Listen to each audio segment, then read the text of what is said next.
Yeah, hi, good evening, ladies and gentlemen. How are you enjoying your food?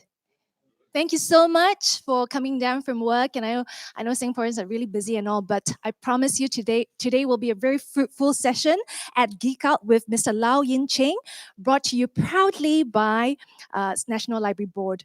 So this is the first session of a new series where we'll be taking a deep dive in with our speakers into emerging tech topics. And I know many of you are very concerned about some of the trends that are up and coming, and we wish to address that so that you guys can harness new technologies and thrive in the new digital economy. So kindly note that today's session will be live streamed on NLB's YouTube channel, and you can also watch it on the gog.gov.sg/NLB Geek Out.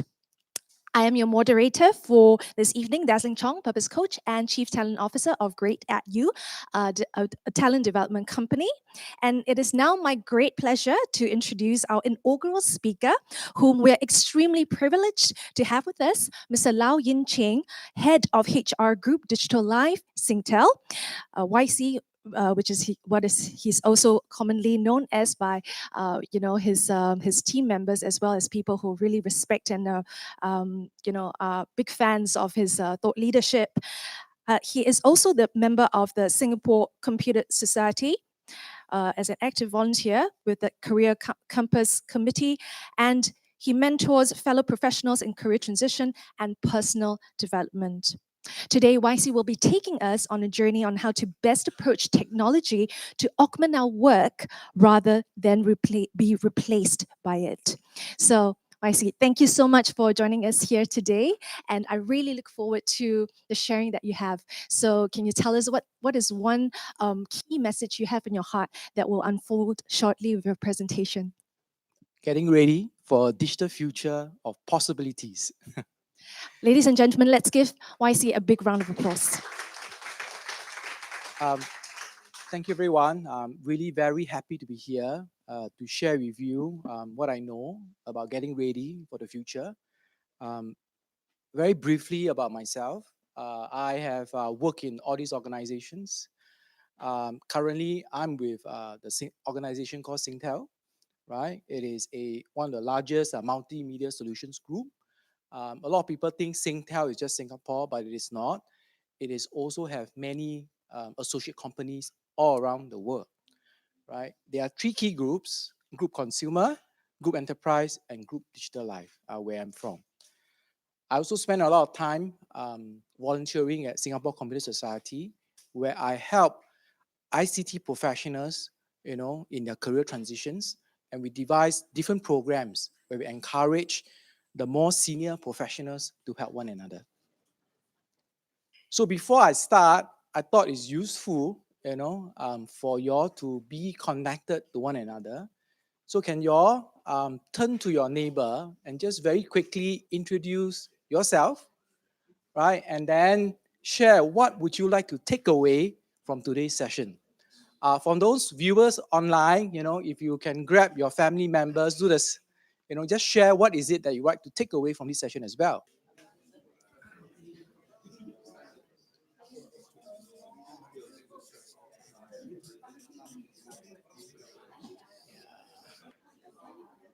All right. Can I have your attention, please? Okay. Okay. Can some of you just shout out what are some of the things that you talk about that you all like to take away? How about you, the lady over there? The takeaway for me is to getting to know new friends, communicate with people, getting to know good new books that's going to be recommended by yourself, and maybe share some of my review thoughts of reading those books. Yeah. Good. Thank you. How many of y'all remember this picture? From which movie? Anyone? Matrix. Correct. Correct. Right. Say, hey, like the Matrix, right? What's really behind what we are seeing? So in answering, I think to make sense of the digital world and the trends, right, it's important to understand what are the underlying things that's happening. Because with the understanding, it allows us to cope with the various changes that's coming. What I've found is that it is best understood through 3 questions. And if you can provide answers to these 3 questions, you allow us to appreciate the digital trends that we're experiencing. You allow us to better cope with the changes. So question number 1. A lily leaf in a pond doubles itself each day. On day 30, the pond is full of leaves. On which day is the pond half of leaves? 29. Why 29? Why 29? Double itself each day. Yeah, very good. This class, very advanced. Because previous classes, they will say, oh no, day 15. Right? Exactly. Yeah. So we are experiencing a world whereby its growth is exponential. Can you imagine the lily leaf is a thread? Right? When it first starts, nobody noticed. Only on day 29, then you notice it. But too late. After one day, the world is full of virus already. If the lily leaf is an opportunity, it will start small, it will grow. But by the time everyone realizes it, right? You got only one day to react. Right? So that's the reality of the world that we're experiencing. Therefore, it is very important for each and every single one of us to sense early and respond decisively. Okay? So that's question number 1. Question number 2. There are 2 ways to arrange 2 objects, AB, right? It's AB and BA. There are 6 ways to arrange 3 objects, ABC, ACB, BCA, BAC, CAB, and CBA. How many ways are there to arrange 10 objects? What is the answer? Wow, very advanced, right, this class? Can someone tell me 10 factorial is, what's the number?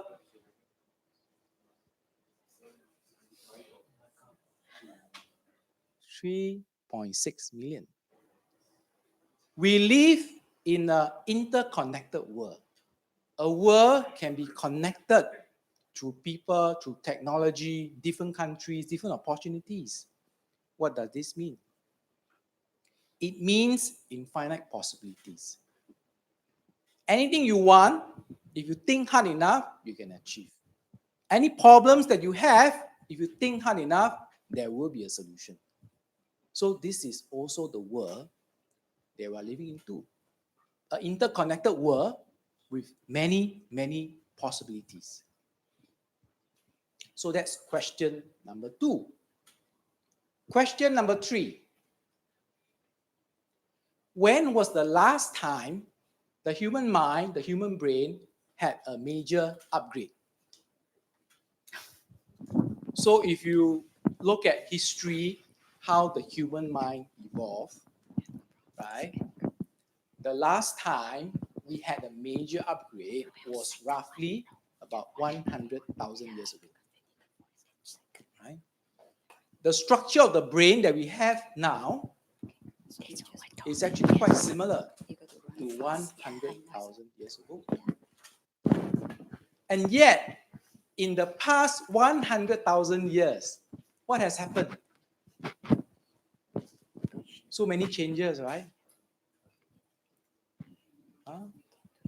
So it is increasingly feeling overwhelmed, right? To experience the world that's fast changing and that has so many possibilities. Don't believe me? Try to count the black dots. Don't have. But you see black dots? Yes, right. Okay, next one. Are the horizontal lines parallel or do they slope? Parallel and slope. Yeah. So therefore, we have to accept as we experience this world that's fast changing, there's so many possibilities, there are limitations that we have to accept. And right now, the current accelerating trend that we have is the rise of artificial intelligence and machine learning. It just started and it's going to have wide-ranging impact. The most serious impact is the work that we do, the jobs that we have, right? So I think when we want to understand the impact of technology inside of all these big trends, we need to have a deeper appreciation with regard to what does it mean when it comes to the rise of artificial intelligence and the impact, right, of machine learning. So I found this, so this picture is very interesting, right? You know, you start off with tools, and over time, you create the machines, and then you get kicked out. So there's currently a lot of fear in terms of what machine can do to our livelihood. So as the trend of AI and machine learning and tech unfold, work will not change. Right? Work continues, need to be done. We need to continue to do HR, we need to continue to do finance, we need to continue to teach, we need to continue to serve. But how work will be done will change. So machines, including robot and AI, will do work where humans have a lot of knowledge and they can train the machine to do it. Then their work,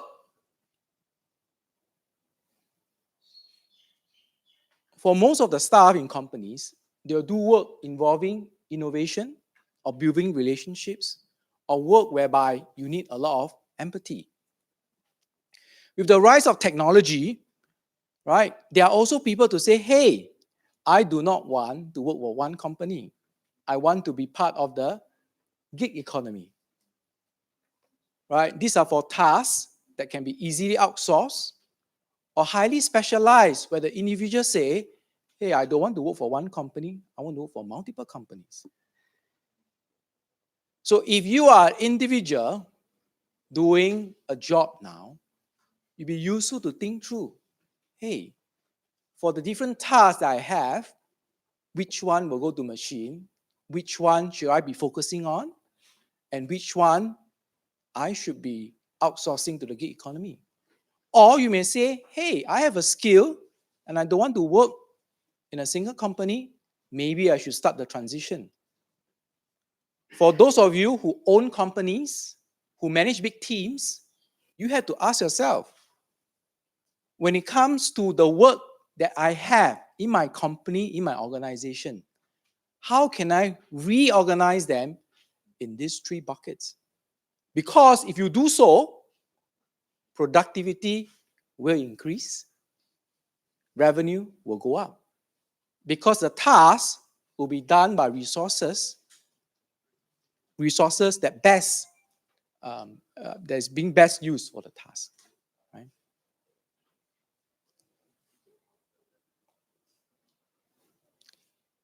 The other way to look at the task is to say this axis here are work related to optimization.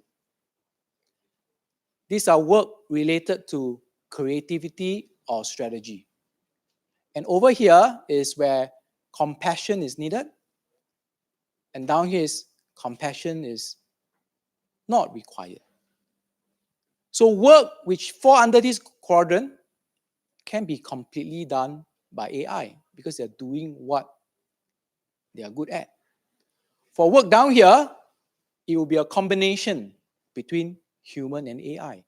That's where strong partnership between the machine and human can take place.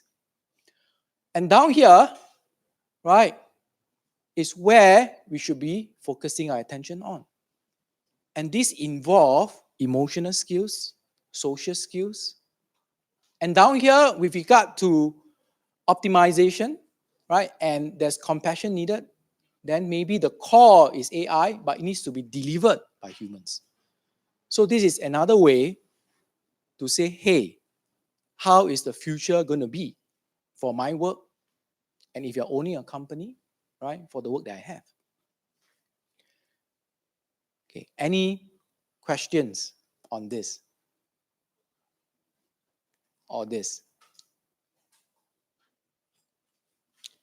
So exercise 1. Can you all either take out your handphone or piece of paper and open up your notepad? Can you all do that, please? Okay, once you have your notepad or your notebook, please, in 2 minutes, list down as many tasks as possible that you do for your current job. And for those of you who run businesses for your current company, what are the different types of jobs that you have?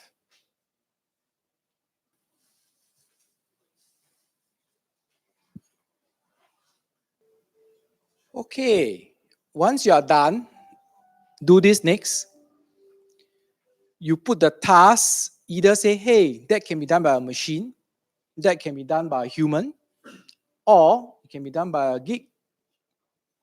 Or you can also use this framework to say, is this task high compassion? Where does it stand in terms of optimization or strategy? Right? So you can choose either to do this, right, or put in the 3 categories. Can you spend the next 3 minutes to do that?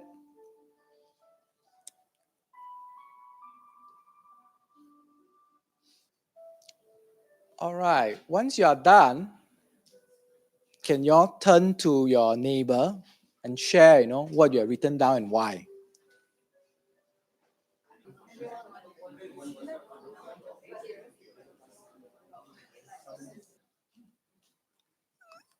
So now that we know the underlying trends, right, the fast change, the limited human mind, the possibly created, I feel there are 3 areas to cultivate, right, for us to plan and to create the future that we want in this new future.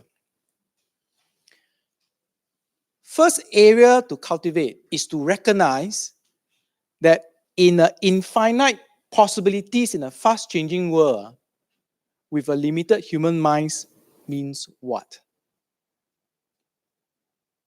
If you choose to put on a pair of glasses that's tinted yellow, how would you see the world? Yellow, right? Okay, for ladies, how many of y'all like handbags? You like handbag? Okay, very good. If you see a handbag that you really, really like, you say, I'm going to buy it in 3 months. In the next 3 months, do you see more or less people carrying their handbag? More, exactly. So with so many possibilities flying around, we need to be very careful because we will experience the world as a reflection of our beliefs, attitude, and values. If you have a lot of fear inside you, when you walk around, what do you see? Fearful things right? Correct or not? If you are happy and you feel very happy and you look around the world, what do you see? Happy things If you have a bold ambition, right? What do you see? Opportunities So therefore, it's very important, right, in this fast-changing world to be watchful about what's going on inside. What caused you to spiral down will start here. What caused you to spiral up will also start here. And so therefore, it is no surprise that there is a movement to cultivate mindfulness and resilience. Right? It's a movement that's been going on for many years. Like I said, it's no surprise because the world needs it. Some of you will find it very natural, like these two kids down here, but some will be like this kid at the back, struggling. It's okay. It's okay. Right? We all need to find space and time to get centered. Because if not, right, the bombardment of the world is just going to overwhelm all of us.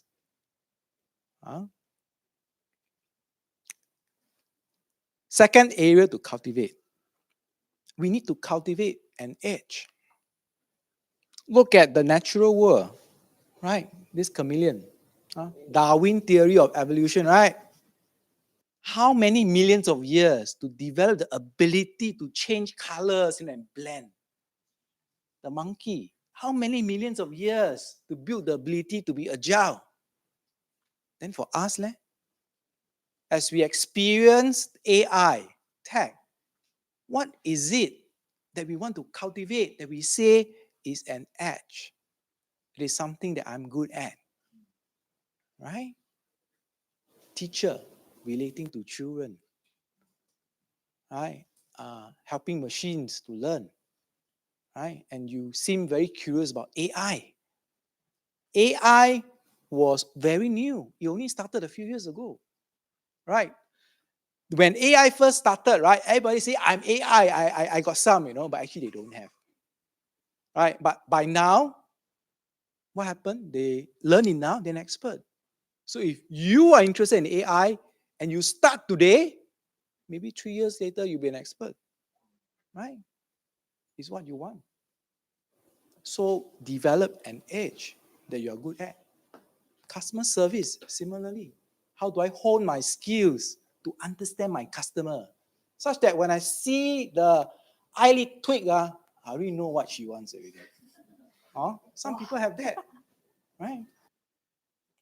Like 练功, 练功. Fear not the martial artist with 1,000 styles. Fear that guy that practiced one style 1,000,000 times. So what is the edge? What do you want to work on? Number 3, we must cultivate possibility thinking. There are so many possibilities, right? Because with all the interconnections, relationships, with all the technology, a lot of things is possible. But all possibilities also got probability. So you got to try and say what works, what don't work. We only need to be right most of the time, not all the time. So failure is fine. It's about learning about yourself and the world. So for us to get ready for a digital future, right, recognizing the impact of AI and machine learning on the future of work and our businesses, how do we continuously cultivate mindfulness? So we watch what enters our mind and we see the world as what is most helpful. How do we cultivate an edge and how do we cultivate possibly and probably thinking? So again, I would like you all now to do an exercise to say, what possibilities can you create for yourself and what action will you take? Before you do the exercise, I think it's important to learn this technique. Okay. Let me see. Okay. Down here, who has children? Children. Who are young? Not so young. Okay, not so young also can. Not so young also can. Actually, not so young, right? Okay. Being an ambitious parent, right? What would you like your children to be? Or should I ask the audience, what do you think, being an ambitious parent, right, what can Catherine choose for her kid?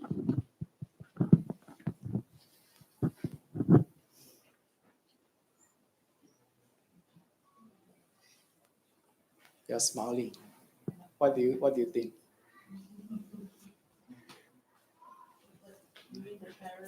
No, ambition. That means, for example, the kid, right? How, or maybe Catherine can share. What is it? Okay.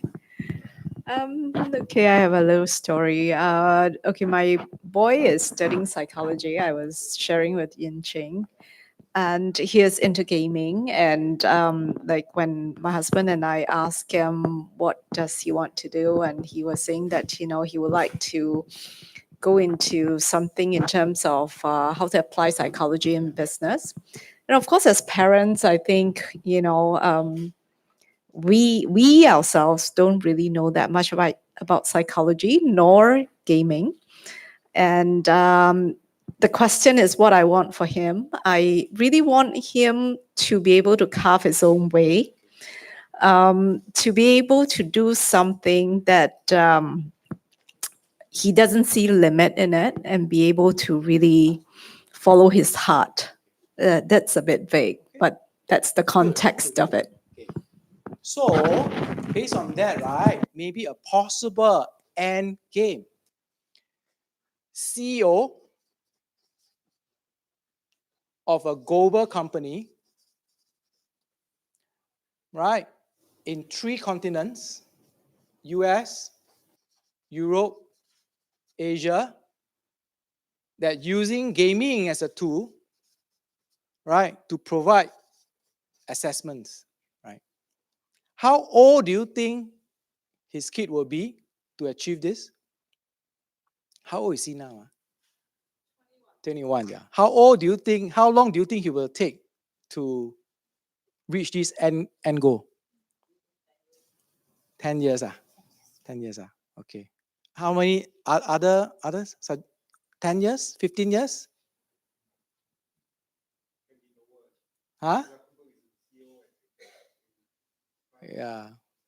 Yeah.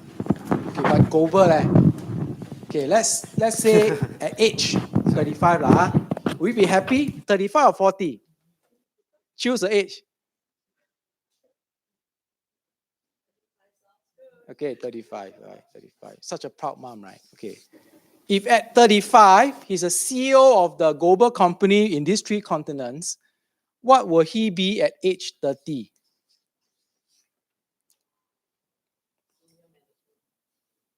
Huh? Senior management. If he's senior management at age 30, right, what will he be? Okay, let's use 28, 2 years before 28.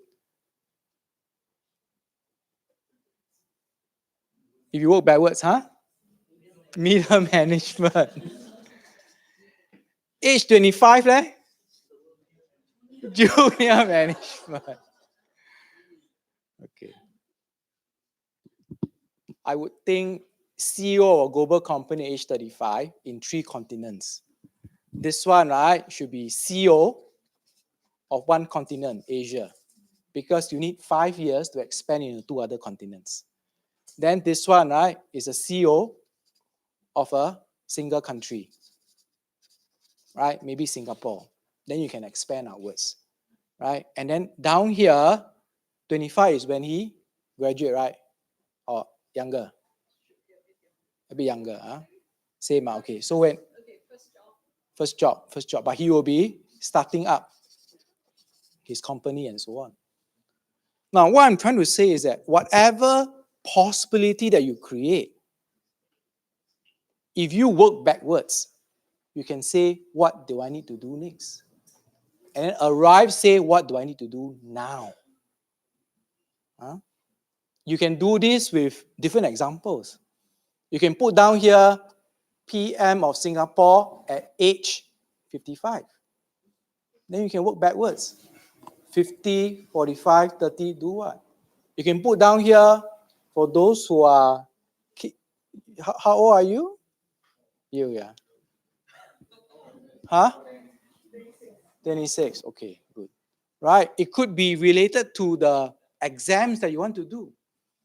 If you want to score 100 upon 100, so what will you be doing at the exam hall? Right? You'll be answering all the questions with a lot of confidence. What are you doing at home? Studying hard, revising. What are you doing in class? Paying attention. But if you want to only get 50 upon 100, then also can lah. During the exam, anyhow do lah. At home, revising, half revise, half play lor. At the classroom, don't pay attention. Right? So depending on what you want, you can always work backwards. Okay, so that's just a very simple technique. So what I want you to do now is, having heard what I shared about the fast pace of change, the limited human mind, many possibilities, what machines can do, what possibilities can you create for yourself? Right? Can you spend 2 minutes to just write down, and think while I play some relaxing music? Yeah.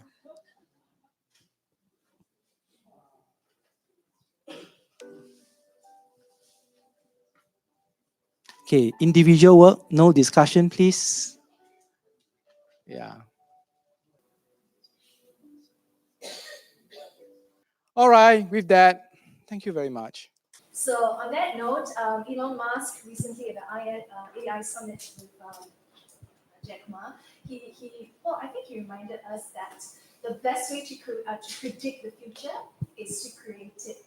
And I think what you shared today about creating a digital future of possibilities and probabilities is a very good reinforcement of that. So you are a workplace and marketplace leader.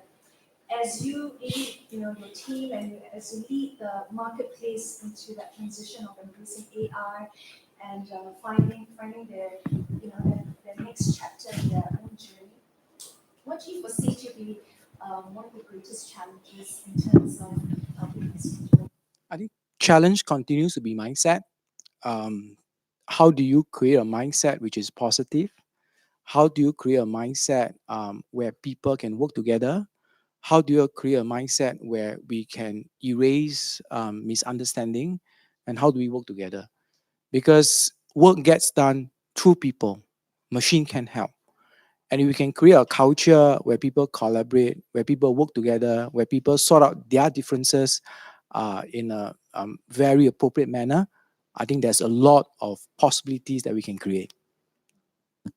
I've heard a lot of good things about Yin Cheng, actually, even in his own leadership capacity. So he's definitely a man who wants to work, and what advice would you give to the SME owners as well as the workplace professionals in terms of remaining in the value creation of things, or rather evolving in that self-discovery and ensuring that they remain relevant and add that unique value? Because sometimes it's a very crowded marketplace and people can get intimidated. So what advice do you have?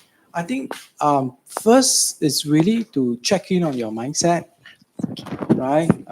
And when there's fear, examine what caused the fear, what can I do about it, and do something about it.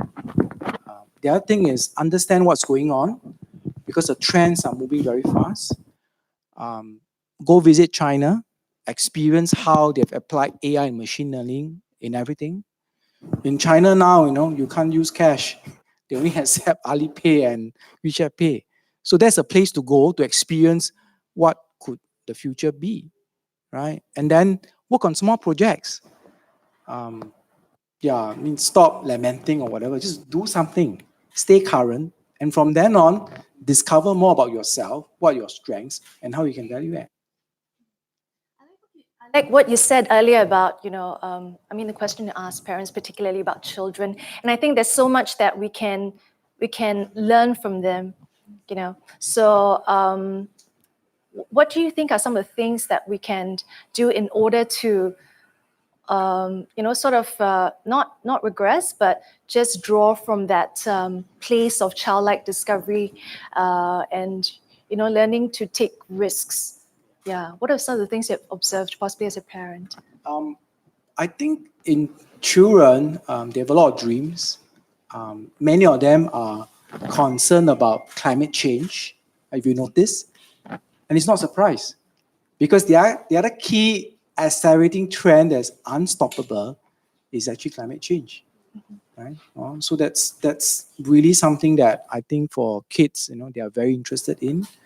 They also have a lot of hopes and dreams, right? They may not be realistic, but it's okay. In order for you to learn, you need to make mistakes. So let them fail, let them learn. And from then, they'll become stronger. And also watch the lens that they have. Sometimes the lens that they have about the world may not be helpful. Point them out, give them the feedback, so that they can be wiser as they grow up. Yeah, so because we are talking about possibilities, and children are really the epitome of possibility thinking.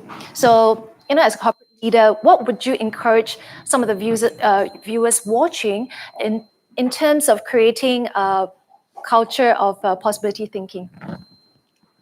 I think really use the exercise they have done, to ask people to dream, and then encourage them to say, "Oh, what action can I take to test?" Right? And say, "Failure is fine. What's important is what do we learn and how do we build." So while it's important to operate some of the daily tasks, set aside time to focus on the future, right? And start to build capabilities that you need.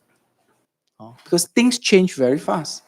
Things change very fast means if you start earlier than others, you'll be ahead. Last but not least, as we go through life, we are always, and I like what you said about starting small, right? So that it's not so drastic also when we face failure. I mean, after all, we're all humans, and I'm scared of rejection as well.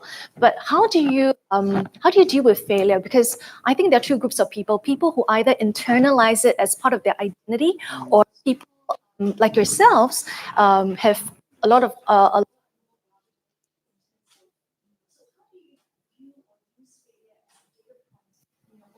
evolution and an innovator.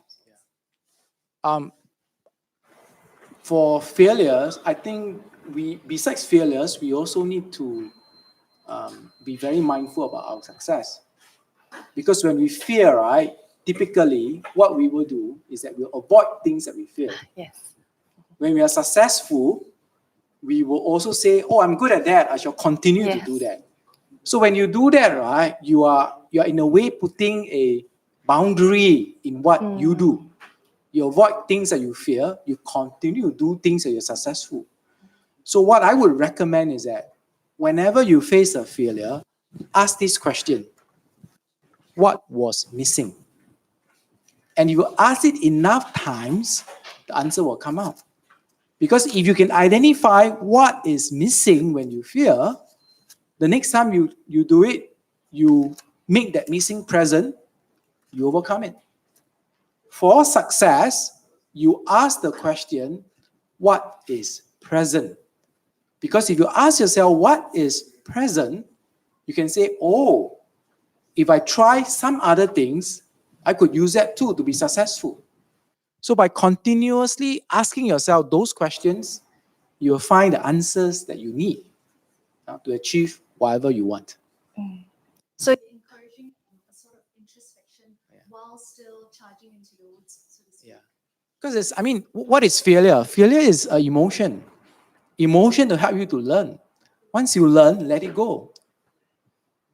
And then move on. Reminds me of an old song. What is it? Let it go.